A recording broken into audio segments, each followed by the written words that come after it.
When I first came to the US, I was disillusioned. I was ignorant about the land I was moving onto. But I heard somewhat at school that America was settled.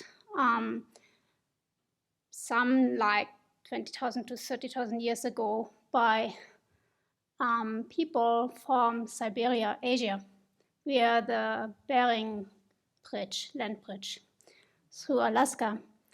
And that they evolved into the Native Americans who settled down further south. So as a child in East Germany, I got, like all children, introduced to Karl May. How many of you do know Karl May? He is a quite famous writer, novelist who wrote fantasy stories about Native Americans. He never went to America. So in East Germany, I had to attend the so-called Karl May Sommerfest, Filmfestspiele. And these plays, an open-air play, were kind of theater plays about the meeting of Native Americans with white people. So first they fought with each other, and then there were two players that are very famous, Winnetou and Old Shatterham, and they became friends. So for me, that was a story and friendship, actually. That's what I was attracted to. When I settled to the US, I wanted to learn more. Actually, I wanted to learn the truth. And I got really curious. And if I had an opportunity to speak with a Native American, or when I had the opportunity to go to a powwow, a meeting, gathering of Native Americans, I went. And I had the opportunity to get the permission here. Then I learned slowly a little bit more. The first thing I learned is that actually Spokane is or was a land by Native Americans along the Spokane River, and that the name Spokane is actually stemming from the Spokane tribe. And originally it was named Spokane, the children of the star, or the star people. And they settled maybe around 13,000 years ago, 8 to 13,000 years ago in this area from the north. In the 17th century, during the winter times, they settled permanently along the river. Then in the 18th centuries, they got exposed to settlers and got in some, trades. And also there was war trades going on, and the settlers brought diseases, and they also changed the names of the Native Americans into English names, and the natives were forced into settlements like in Coeur d'Alene or Colville, Flathead, and in the Spokane Native Reservation.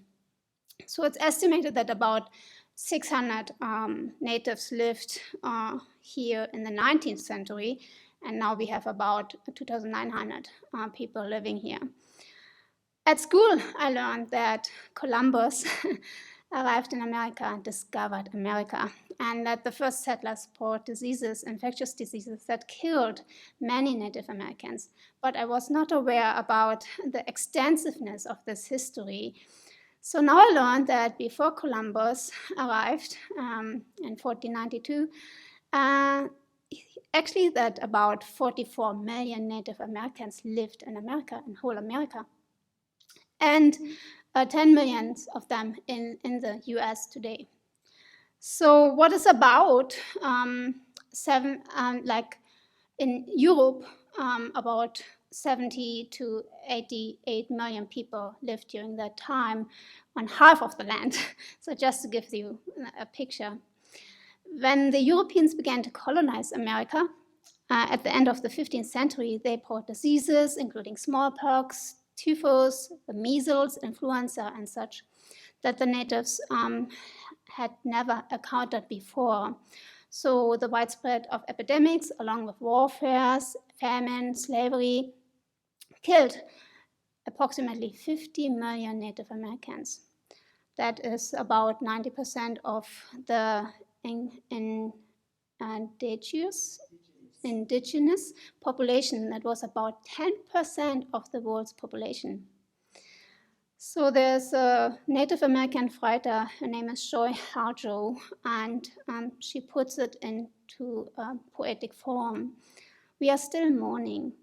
The children were stolen from these beloved lands by the government. Their hair was cut, their toys and handmade clothes ripped from them. They were bathed in pesticides, and now clean, giving prayers in a foreign language to recite as they were lined up to sleep alone in their army-issued cages. So the fate of the Native Americans doesn't seem to end. Now another pandemic is hitting the Native Americans again. I'm learning that they, along with African Americans and elderlies, are especially challenged by the virus.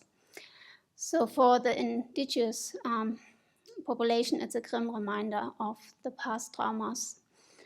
So why the coronavirus is so deadly for Native Americans? They're especially sensitive to the coronavirus because they suffer from disproportionate rates of asthma, diabetes, heart disease, hypertension due to past trauma, etc. And they face greater lack of access to health care. And they have also living conditions that are more crowded. And so nowadays 5.2 million have a greater risk to be exposed to the virus. So in generally, why do we not learn from history? We had many pandemics, and now that they stem from close contact to animals, we can learn from our native brothers and sisters. Why don't we learn from them? They have actually some very wise answers for us. We just need to listen, as the following native story seems to point out. It's a native story about a rabbit, the rabbit and the clayman. So listening to me, you have to listen to stories. I somehow feel attracted to them. In a world long before this one, there was enough for everyone until somebody got out of line. We heard it was rabbit, fooling around with clay and the wind. Everybody was tired of his tricks and no one would play with him. He was lonely in this world, so rabbit thought to make a person. And when he blew into the mouth of that crude figure to see what would happen, the clayman stood up. Rabbit showed the clayman how to steal a chicken. The clayman obeyed. Then Rabbit showed him how to steal corn. The clayman obeyed. Then he showed him how to steal someone else's wife. The clayman obeyed. Rabbit felt important and powerful. The clayman felt important and powerful. And once that clayman started, he could not stop. Once he took that chicken, he wanted all the chickens.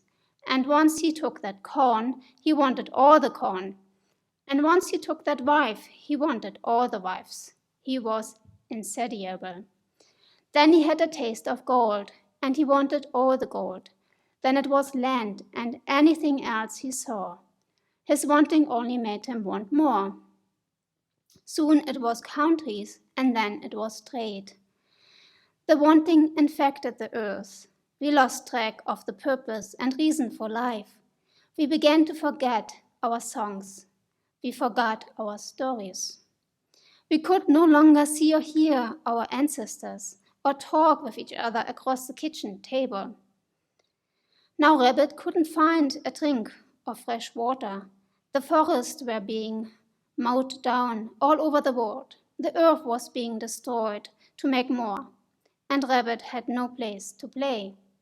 Rabbit's trick had backfired. Rabbit tried to call the clayman back, but when the clayman wouldn't listen, Rabbit realized he had made a clayman with no ears. Very wise words.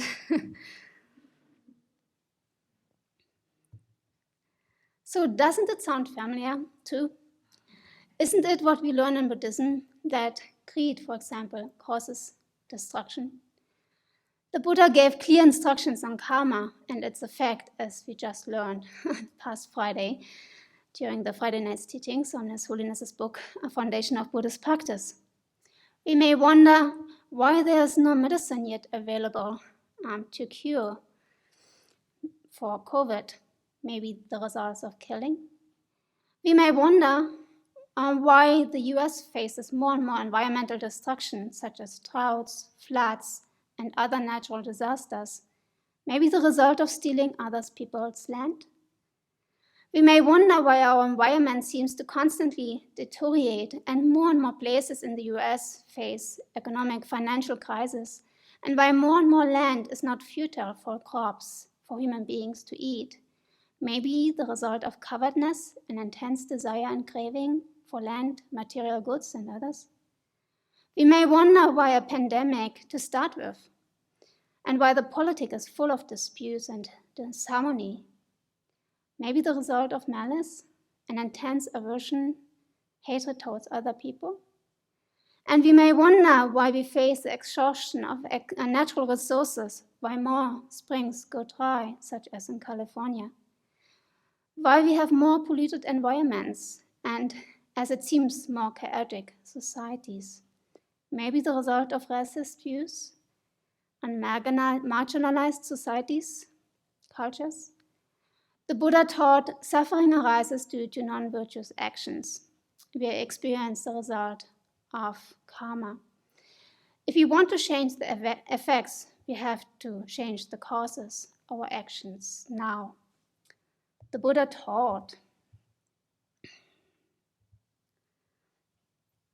commit not one unwholesome deed, but gather a wealth of virtue. Subdue your mind and its entirety. This is the teaching of the Buddha. All contaminated phenomena arise from causes, which were described by the Tathagata, the Buddha. That which leads to their cessation, the ending, was also explained by the one of great virtue.